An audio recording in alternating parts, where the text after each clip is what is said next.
Up next on today's Wild West, Montana's Hell's A-Roarin' Horse Drive. A great ride for a good cause. You call me that, smile. We'll take you to the California cattle ranch of one of Hollywood's biggest stars. And I woke up one day and I thought, wow, we're covering California with asphalt. And the California Rangeland Trust, working to save the ranches of the Golden State. Plus, we'll follow Custer's Trail to the Little Bighorn. Today's Wild West, up next. The Wild West. It's still out there. And we'll show you how to find it. This is today's Wild West. It's Memorial Day weekend in Gardner, Montana. Gateway to Yellowstone. But there's one spectacular sight here you won't see in the famous park, the Hell's A-Roarin' Horse Drive. Every year on this holiday weekend, outfitter Warren Johnson and a few of his friends drive hundreds of his horses right through the middle of town and up a winding mountain road to the summer headquarters of Hell's A-Roarin' Outfitters, named after a Yellowstone area creek. Johnson's been doing the drive since he started the business back in 1982. Our first year in business, they delivered them to Gardner, and I had no way, didn't own a horse trailer, barely owned a pickup. So me and a 9-year-old boy went down there and we chased them home. The horses had no idea where to go. They were new horses. So we went up and down the alleys and we finally got them headed in the right direction and brought them on home. Took us about 3.5, 4 hours, but we got them here. And since then, it's just been traditional. It's a tradition that packs the Gardner roadside that people young and old love to watch. But the best seat is on the back of a horse. I've done it on and off since I was about 12 years old. Let's get a little Western out there once in a while. Yeah, it does, especially when they run through the car wash or into somebody's yard. Good time. Warren's daughter Amy has been riding the drive her entire life. Still as fun as ever? Oh yeah, yeah. Love the business and love this. And it's great. So you two are rookies, huh? Yeah, that's right. Excited? Yeah. Oh yeah. Very, very excited. A little nervous, but I think we'll do okay. They can definitely handle it. Yeah. They're good. Before it all begins, there's excitement in the air that Saturday morning at a big corral just outside Gardner, where the horses have been trucked in from the Wyoming pasture where they've spent the winter. Oh yeah, definitely. The anticipation, you can feel it building. Yeah. There are a lot of horses all about to run. horses are getting jacked up, so. The cowboys and cowgirls who'll drive the herd include the wranglers who'll work for Warren this summer, plus family, friends, and ranch guests who come here from all over the world, like Enzo Pellizzaro, here from Italy in his cool woolly chaps for his 5th drive. Yeah, and still alive. They're laughing. How many people are not still alive? I love the West. Maud Trucci is here from France for her 1st drive. You pretty excited? Yeah, I am. And I have a good horse, so he's going to help me. And she loves Warren's horses. She's even bought a few and flown them back to France. The horses here are amazing. Good mind, strong horses. Well broke by Warren. And Warren loves sharing the Western way of life.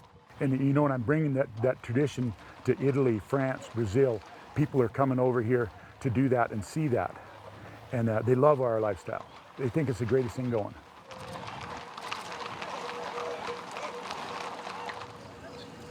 Got 9 minutes, Brad. Finally, the time has come and the drive is off. And it's quite an experience for both man, beast, and spectators. As the animals navigate parked cars and parking lots on their way through town,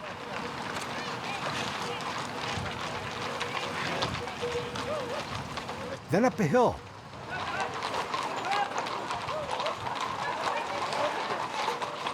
Stopping for a break and a snack along the way. First time for both of you? Yeah. How's it going? It's exhilarating. It's awesome. Break time ends. We're back on the road again and up the mountain.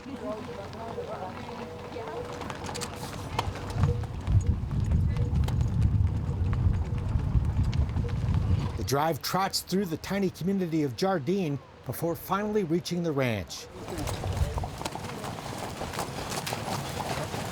where the animals will spend the summer making horseback memories in the spectacular Yellowstone region that will last a lifetime. But while the drive is over, the fun is just beginning.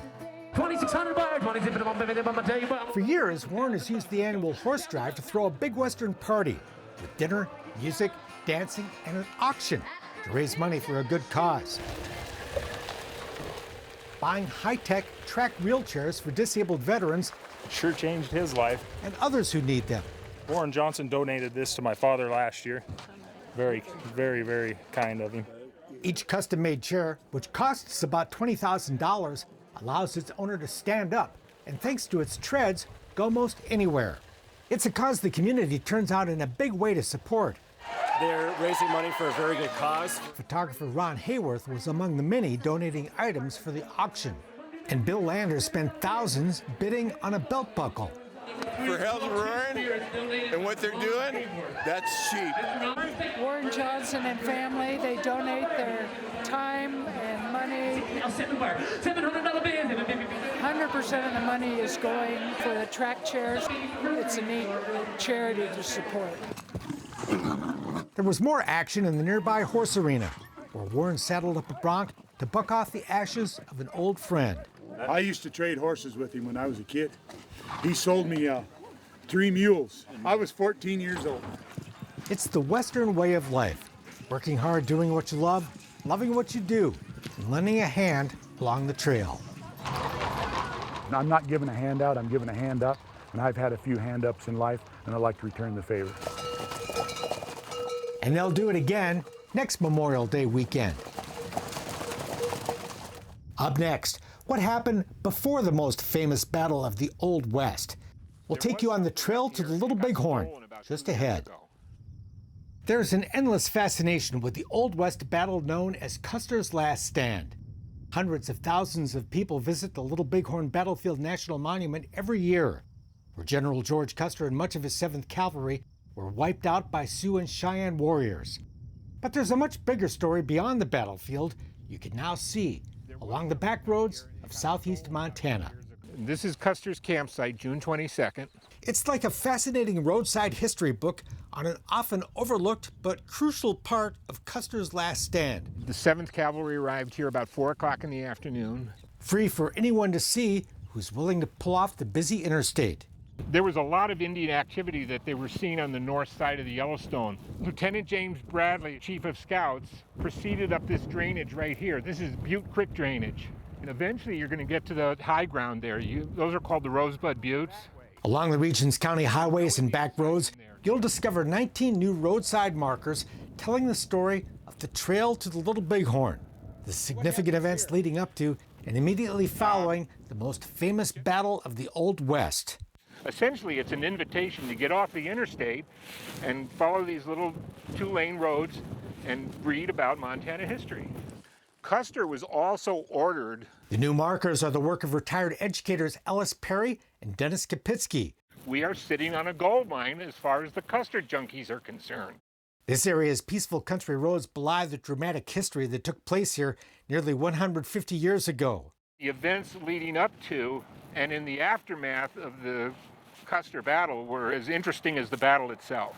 See this big open field here? That's where the 7th Cavalry was camped just prior to their march up Rosebud Creek.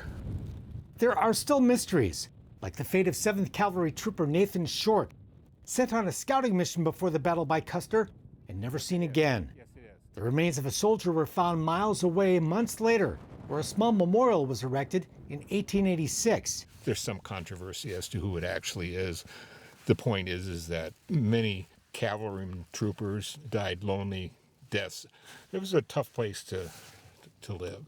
There are also markers from 1873, 3 years before the Little Bighorn, when Custer and the 7th were sent here to protect the survey crew for a new railroad and fought 3 skirmishes with the Lakota. The Indians, their tactics were strike and then run away, strike and run away.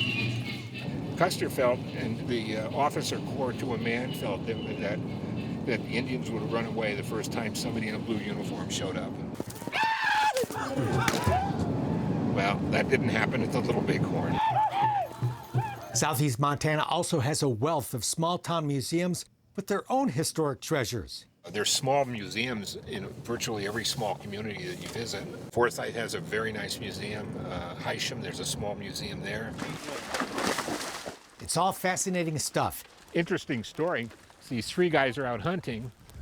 They were up there out of the sight of the troops, and they got trapped by the Indians. And they look up on the bluffs, and there's the Lakota watching the funeral. And while it was a long time ago, it's American history that has much in common with the battles of today. If you read the backstory, Custer got cross-wired with President Grant because he criticized the president's brother. If kids want to study history and understand the nature of politics in America today, all they have to do is look at Custer and what was going on 130 years ago. And you can read that story and walk where it happened on the back roads of Southeast Montana.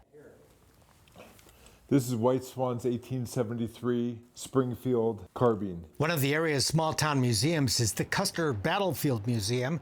This is the exact location where the Battle of the Little Bighorn began in 1876. In tiny Garryowen, Montana, named after the 7th Cavalry's regimental marching tune.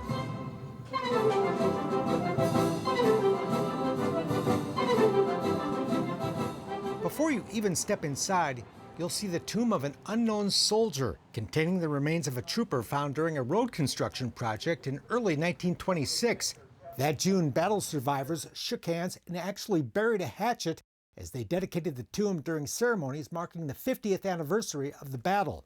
Lieutenant Godfrey and One Bull, Sitting Bull's nephew, came back and buried a hatchet inside of this trapdoor, along with 19 other artifacts, including a jeweled 7th Cavalry crest and the original tomahawk.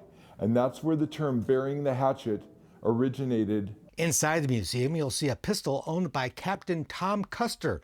You'll see the initials, TWC, Thomas Ward Custer, who died fighting alongside his famous brother, who may have owned this gun, a British bulldog George Custer was known to carry, acquired from an elderly Cheyenne woman in the 1980s. It was only 6.5 inches under the earth. This pistol was found in the dirt when the museum's parking lot was built in the 1990s, still fully loaded. With actually one round in the chamber. There's also a pair of gloves Courtlander believes were taken off Custer's body on the battlefield. Donated by a member of the Sioux tribe. There are beautiful Native American artifacts, a Gros Ventre war shirt, pre-1876. The headdress of Cheyenne Chief Little Wolf. And you can see his war paint that has rubbed off on the back of the headdress. And a war club and pipe bag belonging to Sitting Bull. Pretty rare to have something like this. I would say this is pretty amazing.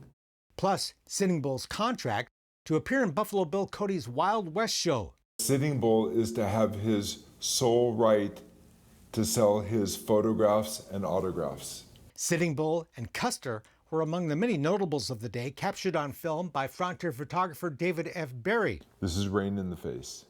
A collection of Berry's images and the many other artifacts you'll see here provide a window into a bygone world that remains endlessly fascinating. He was a silver screen cowboy, and the real deal as well. We'll tour his California ranch just ahead. January 21st, 1938. Yep. A cattleman's notebook. This dates back to probably the early 30s. A braided rawhide riata. Is comfortable to ride and a well-worn saddle made by a master craftsman. Had a lot of braided rawhide reins. The tools of the trade in the tack room of a California cattle rancher. I believe this is the one that he got from Will Rogers, and I've even seen it in a few movies that he did. Who was also one of Hollywood's biggest stars. Joel McCrea as the Virginian. Actor Joel McCrea. Son of a... You call me that, smile. Well, my grandfather always said he only acted so that he could afford to ranch, and that was half a joke because I know he loved acting. Joel McCrea and his actress wife Frances Dee were two of the biggest stars during the golden age of Hollywood. They met in 1933 while co-starring in The Silver Cord. By year's end, they were married, living in the new home Joel had built on the ranch he'd bought about 45 miles north of Hollywood in what is now Thousand Oaks, California, where they would share life together for the next 57 years. Yeah, my grandfather always said that it was close enough for him to get to them, but far enough away they couldn't get to him. So the couple both had great success in Hollywood. Francis D. starred in more than 50 films, including such classics as Little Women, Playboy of Paris, and An American Tragedy. Joel McCrea did more than 90 movies over 5 decades. Comedies, romance, and dramas. If you knew how much I loved you, you'd faint.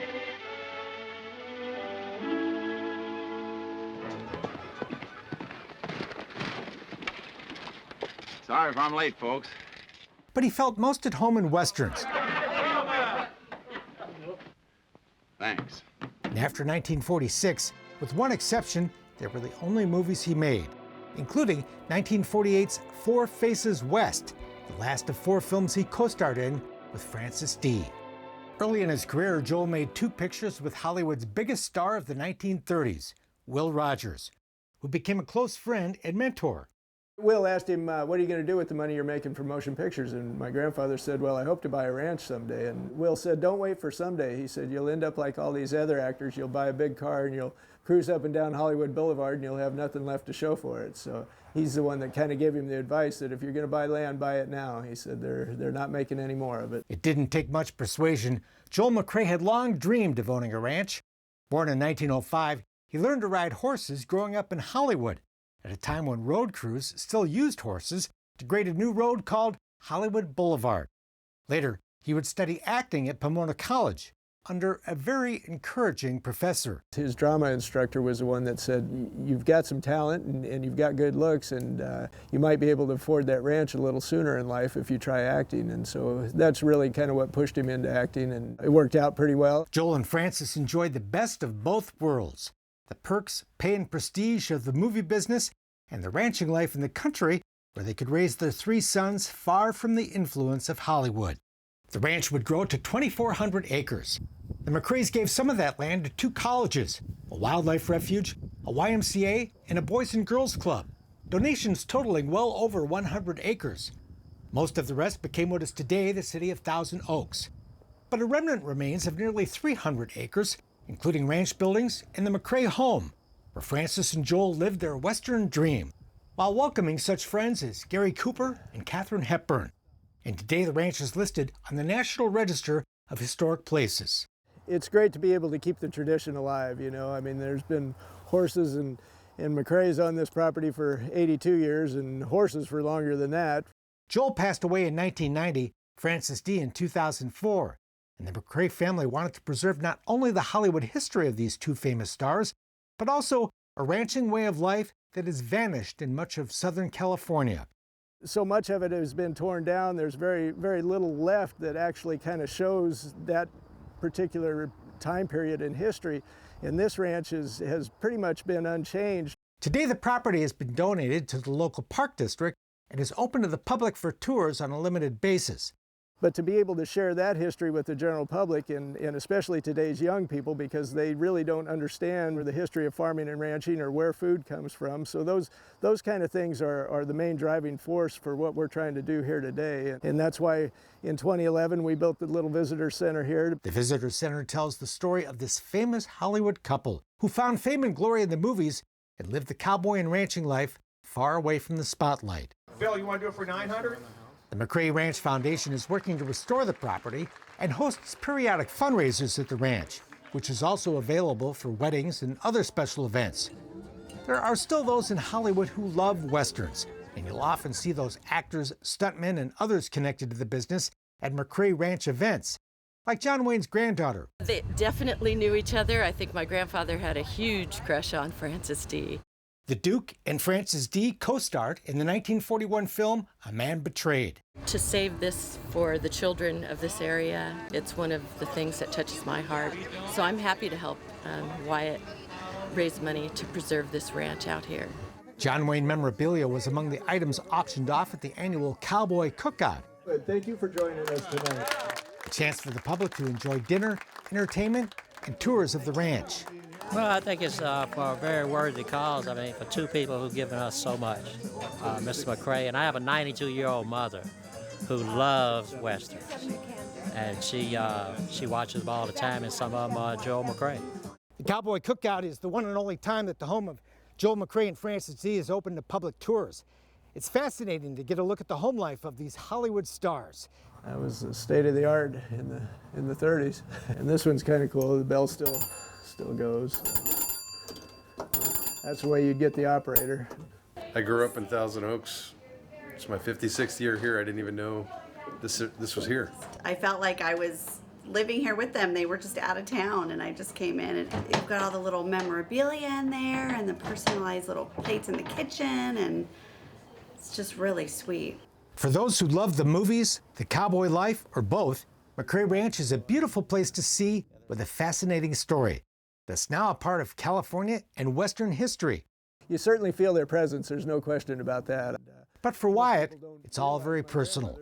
He was very close to his grandparents and lived on the property to help them out during their later years, and still lives here today with his wife, Lisa. Oh, it's an absolute privilege to live here and enjoy what has been such a family history, and I just love it. Well, you know, for me, it's kind of like hallowed ground, you know. I mean, my grandfather was a larger-than-life figure, and to be around him and to have had the opportunity to spend many years here at this ranch with him was just both a treat and a blessing for me. And to hear his stories and to hear all the time and work that he put into this place, building it up, I mean, it was those were special moments. There's no question about it. So for me to be able to try and carry on that legacy in even a small way is very important to me, and has become part of my life's work at this point. While much of the McCrea Ranch has been preserved, many California ranches have been lost forever to development. If we don't conserve them now, we'll lose them. But there's a group working to save the Golden State's remaining ranches and having success doing it. We'll show you what's happening when today's Wild West continues. The beautiful images of the romantic Western lifestyle can disguise its harsh realities and tough choices. Cattle ranchers are often land-rich but cash-poor and tempted to sell out to developers. It's happened a lot in California, now home to 40 million people. My career, other than the ranch, has been in commercial real estate. And I woke up one day and I thought, wow, we're covering California with asphalt. What's going to be left to sustain? I have grandchildren and great-grandchildren, and I don't want California to be just freeways and houses. The California Rangeland Trust was created to solve that problem, and it's making big progress. As the CRT and its supporters gathered in Livermore for their annual Western Affair fundraiser, there was much to celebrate.